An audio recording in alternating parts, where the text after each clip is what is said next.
Hello everybody, thanks for joining Robert's News Now. We have a breaking news alert.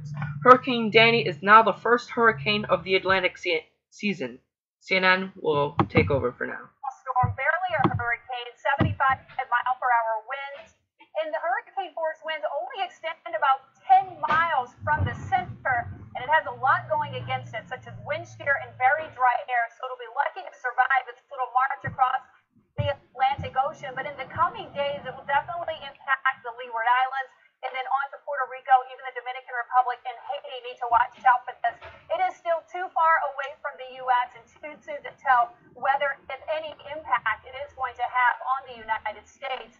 Gusts up to 90 miles per hour right now, though, and this is the threat, staying a Category 1 storm all the way through Monday, and then it's going to enter some dry air. A lot of wind shear, as we mentioned, could possibly dip back down to a tropical storm by the time it reaches Puerto Rico. But still, a lot of uncertainty in this as far as we get out today, from day 5 to day 7, because of a lot of factors influencing this storm. High pressure is up to the north, and that's going to be the driving force to keep it on this westward track. And so it continues to head that way in the coming days. Like we mentioned, these Leeward Islands and Puerto Rico in the coming days. And then after day 5 to 7, we'll have a better idea of where it's going to head from there. Now we got some updated information since the CNN video went out. It is now a Category 3 storm about 900 miles east of the eastern Caribbean islands. The National Hurricane Center. The biggest storms we've seen.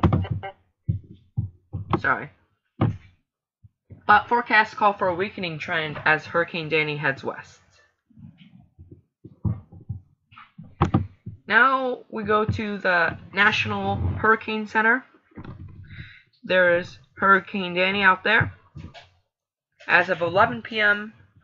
Friday, August 21st, maximum sustained winds were 90 knots, 105 miles per hour.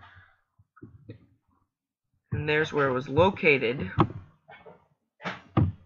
Here's the initial advisories thus far, public advisories, forecast discussion, and wind speed probability. Right now, it is still very early to know exactly what would happen because it could change drastically, but this is what the reports and the beginning stages are of Hurricane Danny.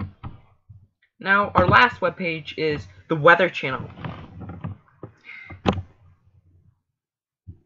So it says, according to the Weather Channel, Danny became the first major hurricane. A NOAA research plane Friday found that maximum sustained winds has increased to 115 miles per hour. It expected to be weakening soon, which I've told you, which is also said on CNN. A weakened Danny may bring drought-relieving rain to Puerto Rico and the Virgin Islands early next week. It is tracking west-northwest, reaching the Leeward Islands Monday. See the latitude, the winds, the pressure, and where it's moving. Danny's sheltered environment of a lower wind shear, the changes in wind speed with height either in speed and or direction, and ability to fend off surrounding dry air, allowed to become the Atlantic's first major hurricane of the season Friday.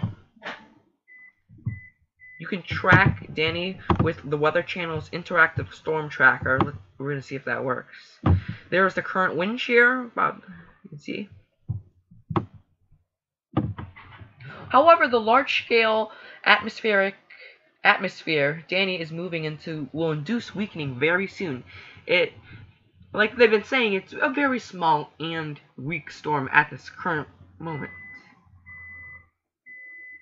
Oh, I'm sorry, I made a mistake. It will be weakening. Okay. Dry air hampers tropical cyclones by encouraging the development of stronger thunderstorm downdrafts, which then either squelch nearby thunderstorms from forming or push them away. The dry air is also stable, meaning it suppresses upward vertical columns of air needed to maintain a form of new thunderstorms. Here is Hurricane Danny's tracking as 11 a.m. So Saturday AM, it is 100 mile per hour storm. Sunday AM, 75 mile per hour storm. Monday AM, 65 mile per hour storms, which would be affecting the Leeward Islands. And Tuesday AM, 60 miles per hour, which will be affecting Puerto Rico. And Wednesday AM, possibly affecting the Virgin Islands and Hispaniola. And here's a picture of the drought monitor of Puerto Rico. Oh, wait, was that images? Here is damage from Tropical Storm Faye in Bermuda.